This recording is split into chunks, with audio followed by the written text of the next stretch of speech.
વિદ્યાર્થી મિત્રો, આજના લેક્ચરમાં આપણે જોઈશું પેકિંગ ક્ષમતા આધારિત જે એક્ઝામ્પલ હતા તેની વાત કરીશું.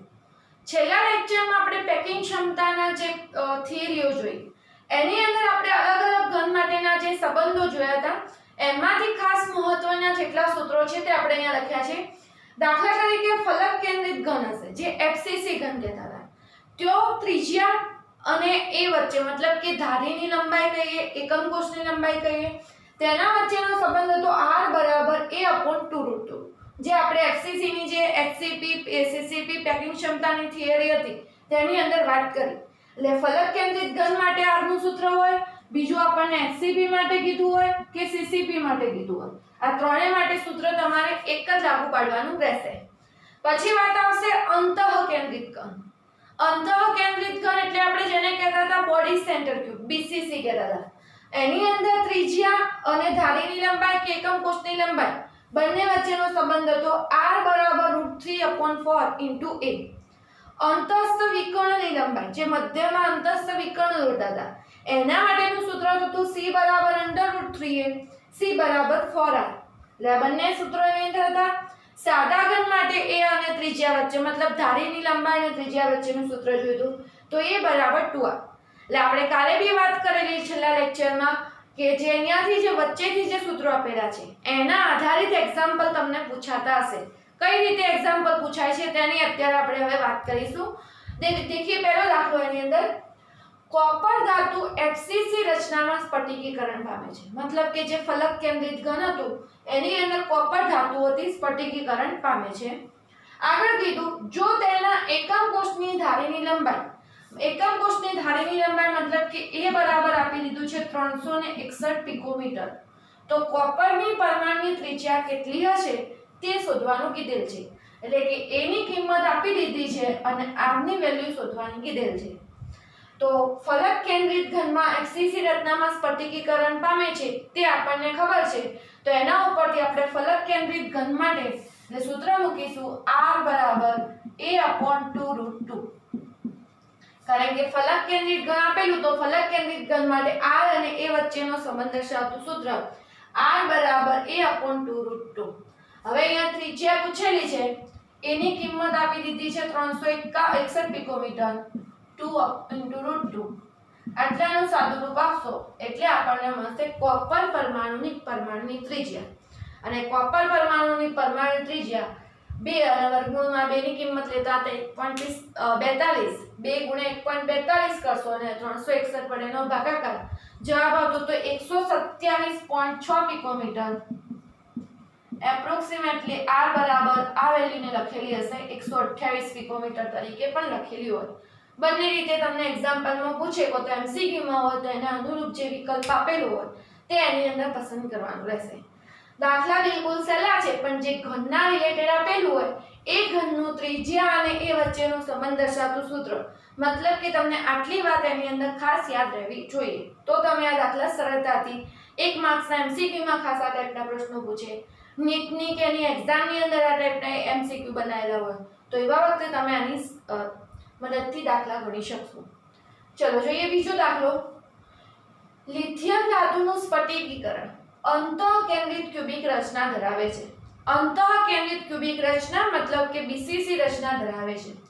જો તેના એકમ કોષની બાજુની લંબાઈ, એકમ કોષની બાજુની લંબાઈ મતલબ કે a બરાબર કહેવાશે, ધારીની લંબાઈ બરાબર કહેવાશે 351 પિકોમીટર હોય, મતલબ કે બાજુની લંબાઈ આપી દીધી છે 351 પિકોમીટર, તો લિથિયમની પરમાણુની ત્રિજ્યા કેટલી હશે?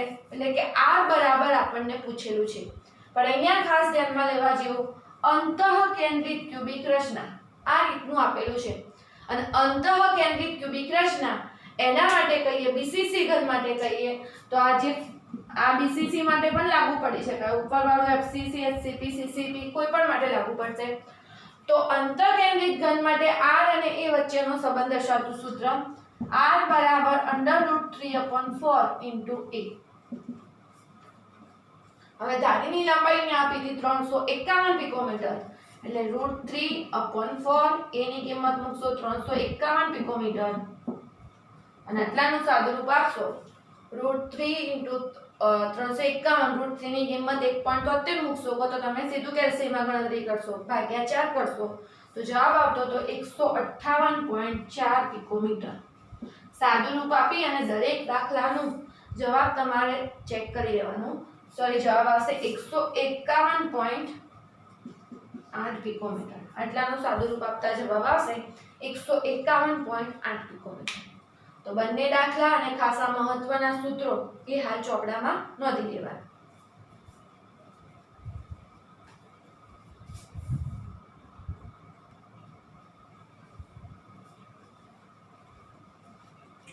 તેના પછી જોઈએ ત્રીજો એક્ઝામ્પલ.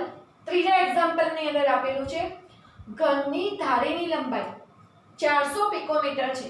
ઘનની ધારીની લંબાઈ મતલબ કે આપણને આપી દીધું છે a બરાબર 400 પિકોમીટર. આ વખતે આપણને પૂછેલું છે અંતસ્થ વિકર્ણની લંબાઈ કેટલી હશે, અને અંતસ્થ વિકર્ણની લંબાઈ માટેનું સૂત્ર c બરાબર √3. એટલે અહીંયા આપણે હવે સૂત્ર વાપરીશું c અંતસ્થ વિકર્ણની લંબાઈ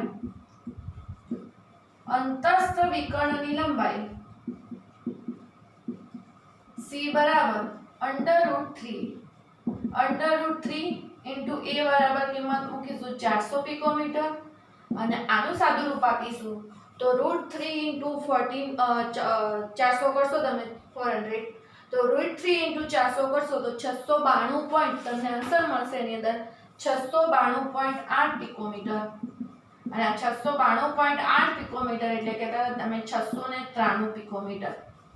એટલે સિમ્પલ દાખલો, a ની વેલ્યુ મૂકી દેવાની 400 પિકોમીટર અને √3 એટલે 692.8 પિકોમીટર એટલે 693 પિકોમીટર. એટલે આ રીતે આપણે દાખલો એનો ગણશું. અને પિકોમીટર એકમમાં એની લંબાઈ આપેલી છે તો ત્રિજ્યા પણ તમને અહીંયા પિકોમીટરમાં મળશે. જો મીટરમાં તમને પૂછ્યું હોય તો એ રીતે પિકોમીટરને તમે મીટરમાં કન્વર્ટ કરી દેશો. પછી જોઈએ ચોથો દાખલો. ચોથા દાખલાની અંદર ગોલ્ડ પરમાણુની ત્રિજ્યા r બરાબર આપી દીધું છે 0.144 નેનોમીટર. એટલે કે અહીંયા દાખલામાં આપ્યું છે r બરાબર 0.144 નેનોમીટર. હવે આગળ કીધેલું છે ફલક કેન્દ્રિત એકમ કોષમાં સ્ફટિકીકરણ પામે છે, મતલબ કે FCC રચનામાં આ સૂત્ર માટે લાગુ પડશે. એકમ કોષની બાજુની લંબાઈ કેટલી હશે? એકમ કોષની બાજુની લંબાઈ મતલબ કે તમને a બરાબર પૂછેલું છે આની અંદર કે a ની વેલ્યુ કેટલી હશે. તો આપણે લખીશું FCC ઘન માટે r બરાબર a/2√2. આ વખતે આપણને ત્રિજ્યા આપી દીધી છે, a ની વેલ્યુ પૂછેલી છે, તો સૂત્રમાં a ને કરતા બનાવીશું. સૂત્રમાં જો a ને કરતા બનાવીશું તો 2√2 * r આ સૂત્ર લાગુ પડશે. એટલે 2√2 એના જોડે ગુણાકારમાં જાય એટલે a બરાબર 2√2 * r બરાબર 2√2, અને r ની જે કિંમત હશે r ની કિંમત મૂકીશું 0.144 નેનોમીટર. √2 ની કિંમત 1.42 મૂકી અને 1.42 કિંમત મૂકી અને તમે સાદુરૂપ આપશો તો 2√2 * 0.144 આટલાનું સાદુરૂપ તમને મળશે 0.4072 નેનોમીટર. તો દાખલા બિલકુલ સરળ છે, પણ કઈ વખતે કયું સૂત્ર એપ્લાય કરવું એ ખાસ તમને આવડતું હોવું જોઈએ. તો બીજા બે એક્ઝામ્પલ તમે લખી દો અને એના પછી આપણે બીજા આવા થોડા એક્ઝામ્પલ જોઈ લઈએ.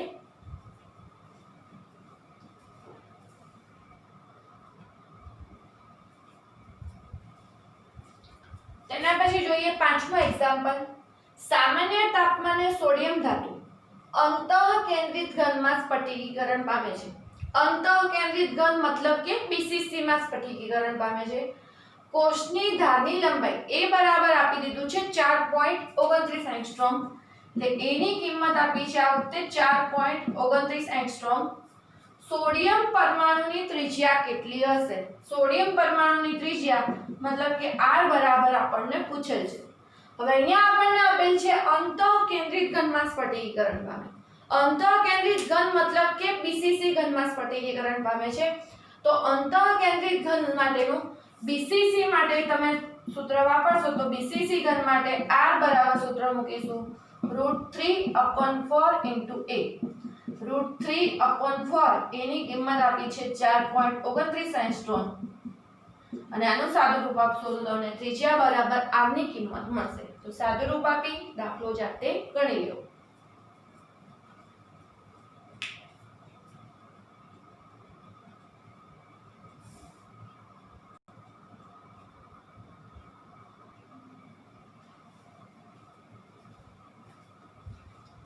તેના પછી જોઈશું ચેપ્ટરમાં દાખલા ગણવા માટેના છેલ્લા સૂત્રો જે કહીએ, જેની અંદર એકમ કોષ પરિમાણ સમાવિષ્ટ ગણતરીઓ, ઘનતા હશે, પરમાણ્વીય દળ હશે, આ બધી વસ્તુના રિલેટેડ કદ રિલેટેડ બધા પાંચ જે પ્રાચલ અલગ અલગ કહીએ છીએ તેના વચ્ચેના સંબંધો દર્શાવતા સૂત્રો. અને છેલ્લું જે કહીએ એક આના રીતના પણ એક્ઝામ્પલ બોર્ડમાં પૂછાતા હોય છે, નીટ અને જેડબલઈ ની એક્ઝામમાં પણ પૂછાતા હોય છે. એટલે ખાસ આ મુદ્દાને પણ નીટ અને જેડબલઈ ની એક્ઝામ માટે ધ્યાનમાં લેવા તમને જણાવવામાં આવે છે. હવે જોઈએ એની અંદર ગણતરી કઈ રીતે આપેલી છે. સૂત્રો એના જ છે પણ ક્યારે કઈ રીતે ઉપયોગ કરવા તે તમને ખાસ આની અંદર આવડવું જોઈએ.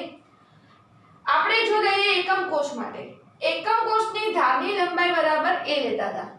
એકમ કોષની જો ઘનતા d કીધી હોય, ડેન્સિટી જે આપણે કહેતા હતા એ ઘનતા d કીધી હોય, એકમ કોષનું મૂલર દળ બરાબર કહેતા હોય કેપિટલ M.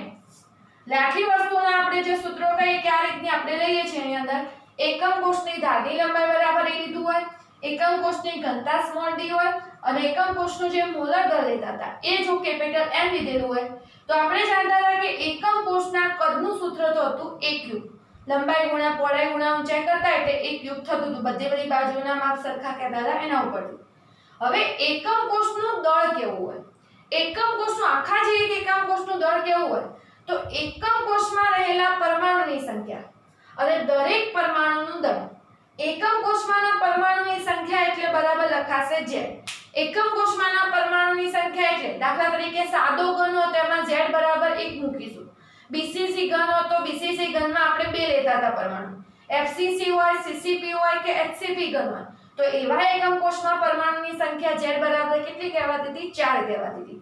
અને દરેક પરમાણુનું દળ મતલબ કે જેનો આપણે કોપરનો લીધો હોય, લિથિયમનો લીધો હોય પરમાણુ તો એ દરેક પરમાણુનું દળ મતલબ કે એક પરમાણુનું દળ.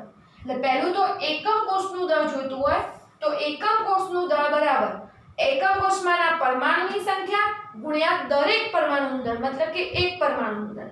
હવે પ્રશ્ન થાય કે દરેક પરમાણુનું દળ તમારે m ની કિંમત જોઈતી હોય તો આપણે એક પરમાણુનું દળ કઈ રીતે શોધી શકતા હતા? તો એકમ કોષમાં રહેલા પરમાણુનું દળ બરાબર સ્મોલ m, એકમ કોષમાં રહેલા એક જ પરમાણુ દળની વાત કરીએ તો કેપિટલ M બરાબર શું કરતા? Na. Capital M upon Na મતલબ કે કેપિટલ M જેનું મૂલર દળ હતું જે ગ્રામ પ્રતિ મોલ બતાવતા હતા આપણે અને એને આપણે એવોગાડ્રો અચળાંક વડે શું કરવામાં આવતું હતું? ભાગવામાં આવે. એટલે આ જે મોલર દળને હશે એવોગાડ્રો અચળાંક વડે ભાગીએ તો એક પરમાણુનું આપણને દળ મળતું હતું. એટલે સ્મોલ m ની કિંમત અહીંયા જોઈતી હશે તો સ્મોલ m ની કિંમત શું થશે? Capital M upon n. આ કેપિટલ M એટલે આપણે શું કીધું હતું? એને મોલર દળ કીધું હતું જે આપણે પરમાણુય દળ ને બધી વસ્તુ લઈએ છીએ તે. હવે જોઈએ એકમ કોષની ઘનતા માટે. કોઈ પણની ઘનતા માટેનું સૂત્ર આપણે જાણીએ છીએ કે ઘનતા બરાબર શું કહેતા હતા? દળ ભાગ્યા કદ. અહીંયા આપણે વાત કરી રહ્યા છીએ એકમ કોષની તો આપણે સૂત્ર મૂકીશું એકમ કોષની ઘનતા બરાબર એકમ કોષનું દળ ભાગ્યા શું મુકાશે? એકમ કોષનું કદ. હવે એકમ કોષની ઘનતા માટે આપણે સિમ્બોલ બતાવીએ સ્મોલ d. એકમ કોષનું દળ ભાગ્યા એકમ કોષનું કદ. ચલો એકમ કોષનું દળ એટલે એકમ કોષના દળની કિંમત શું હતી? z small m. એટલે z સ્મોલ m આ એકમ કોષનું દળની કિંમત મૂકી. અને બીજું એકમ કોષનું કદ શું હતું? તો એકમ કોષનું કદ હતું a ક્યુબ. એટલે અહીંયા એકમ કોષના દળ માટે આપણે આ વેલ્યુ મૂકી z m. એકમ કોષનું કદ એટલે એના ઉપરથી મૂક્યું a ક્યુબ. અને હજી આની અંદર આપણે આ સ્મોલ m ની વેલ્યુ મૂકી શકતા હતા કે એકમ કોષમાં રહેલા પરમાણુનું દળ સ્મોલ m બરાબર કીધું હોય તો એકમ કોષમાં રહેલા પરમાણુનું દળ સ્મોલ m બરાબર કેપિટલ M upon શું થતું હતું? Na. કેપિટલ M એટલે એનું મૂલર દળ, Na એટલે શું કહેતા હતા? એવોગાડ્રો અચળાંક. એટલે ફાઇનલી ઘનતા માટેનું અને એક્ઝામ્પલ માટેનું આ જે પાંચ આપણને અલગ અલગ પરિમાણ આપેલા છે એનું સૂત્ર એકમ કોષની ઘનતા બરાબર એકમ કોષમાંના પરમાણુની સંખ્યા, એકમ કોષનું મૂલર દળ, એકમ કોષનું કદ અને Na એટલે એવોગાડ્રો અચળાંક જે આપણે કિંમત કહેતા હતા 6.022 × 1023. આ સૂત્રનો ઉપયોગ કરીને તમને જે વસ્તુ ગણતરી કરવાની કીધેલી હોય એની મદદથી કરી શકાશે.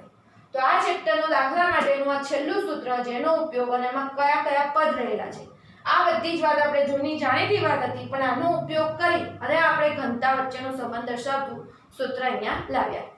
જોઈએ હજી વસ્તુ આખી એક્ઝામ્પલની મદદથી સમજવાનો પ્રયત્ન કરીશું. સિલ્વર ધાતુ સીસીપી લેટિસ રચે છે. સીસીપી લેટિસ રચે એટલે સીધી વાત છે કે પરમાણુની સંખ્યા બરાબર Z બરાબર કેટલી હશે? 4 હશે. અને તેના સ્ફટિકના x કિરણનો અભ્યાસ દર્શાવે છે કે એકમ કોષની ધારની લંબાઈ એ બરાબર આપ્યું છે 408.6 પિકોમીટર, અને આને મીટરમાં ફેરવીશું તો 408.6 ગુણ્યા 10⁻12 કરશો તો મીટર એકમમાં એ બરાબર ફેરવાશે. સિલ્વરની ઘનતા ગણો. હવે સિલ્વર ધાતુની ઘનતા ગણવી છે તો એના માટે પરમાણુ દળ આપ્યું છે. કેપિટલ M ની કિંમત આપી છે 107.9 ગ્રામ મોલ ઇન્વર્સ આપી છે. જો એને કિલોગ્રામમાં ફેરવવું હશે તો 10⁻³ કિલોગ્રામ મોલ ઇન્વર્સ માં ફેરવાશે. એકવાર તમે અહીંયા કિલોગ્રામમાં ના ફેરવ્યું તો તમારો આન્સર આવશે ગ્રામ એકમમાં આવતો હશે. એ પણ તમે એકમ વ્યવસ્થિત લખો છો તો એ બરાબર જ કહેવાશે. તો 10⁻³ કિલોગ્રામ મોલ ઇન્વર્સ. આ આપણે આણ્વીય દળ લખ્યું. હવે બીજી વસ્તુ એની અંદર શું આપેલી છે? સૂત્ર આપણે હવે શોધવાનું છે એની ઘનતા ગણો. Z બરાબર સીસીપી આપેલું છે તો Z બરાબર કેટલા લખાશે? 4. સીધી વાત છે. તો એની અંદર તો સૂત્ર મૂકીશું D બરાબર Z * M AQ * NA. ચલો Z ની વેલ્યુ આની અંદર મૂકીશું 4. પરમાણ્વીય દળ 107.9 ગુણ્યા 10⁻³ કિલોગ્રામ મોલ ઇન્વર્સ. AQ એટલે જે એની વેલ્યુ હતી આપણે લીધી હતી 408.6 ગુણ્યા 10⁻12 મીટર ક્યુબ, એટલે આખાનો ઘન થશે. એટલે અને છેલ્લે આવશે એવોગાડ્રો અચળાંક. એવોગાડ્રો અચળાંક Na ની વેલ્યુ મૂકતા હતા 6.022 ગુણ્યા 10⁻23. એટલે આખી વસ્તુ આપણે એકવાર ફરીથી લખી દઈએ આના માટે. તો છેલ્લે તમે જે સાદુરૂપ આપશો એની અંદર તમારે કિંમત આવતી હશે D બરાબર 4 ગુણ્યા 107.9 ગુણ્યા 10⁻³ આ વેલ્યુ હશે કિલોગ્રામ મોલ ઇન્વર્સ, ભાગ્યા 408.6 ગુણ્યા 10⁻12 આટલો મીટર હતો ને એનો ઘન, અને ગુણ્યા 6.022 ગુણ્યા 10⁻23. અને આનું સાદું રૂપ આપશો એટલે તમને ફાઇનલ જવાબ આવશે. જે ફાઇનલ જવાબ આવે બુકનો જે કોડો લીધેલો છે 1.5 તો એ પ્રમાણે ચેક કરી લેવો તમારે.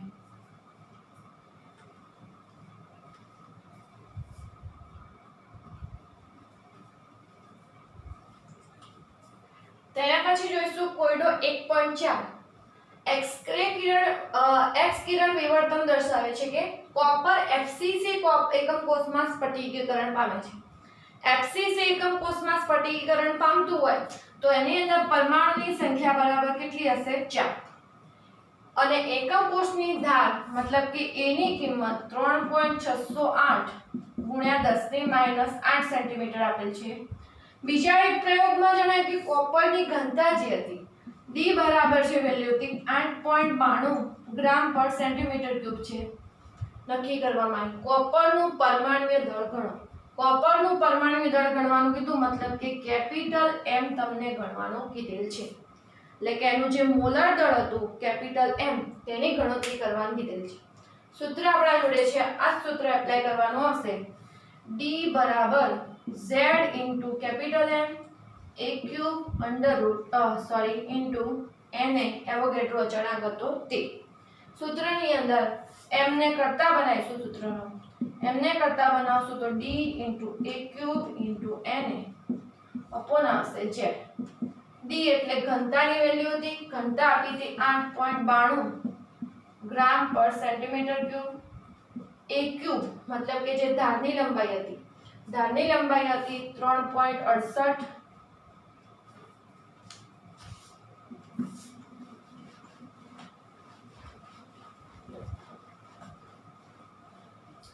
અહીંયા ધારની લંબાઈની કિંમત મૂકીશું 3.608 ગુણ્યા 10⁻8 સેન્ટીમીટર તેનો ક્યુબ. એને એવોગાડ્રો અચળાંકની કિંમત કહેતા હતા 6.022 ગુણ્યા 10⁻23 અને ભાગ્યા Z બરાબર પરમાણુની સંખ્યા અહીંયા લેશું 4 અને અહીંયા આ જે જવાબ આવશે અહીંયા મળશે m બરાબર, એટલે અહીંયા m બરાબર 63.1 ગ્રામ પ્રતિ મોલ આવતો હશે અને એ રીતે તમે એકમની ગણતરી કરશો તો એ રીતે તમે દરેક જગ્યાએ એકમ મળી જશે. તો આજે ગણાવેલા બધા જ દાખલા વ્યવસ્થિત ચોપડામાં દરેક વિદ્યાર્થીએ નોંધી લેવા.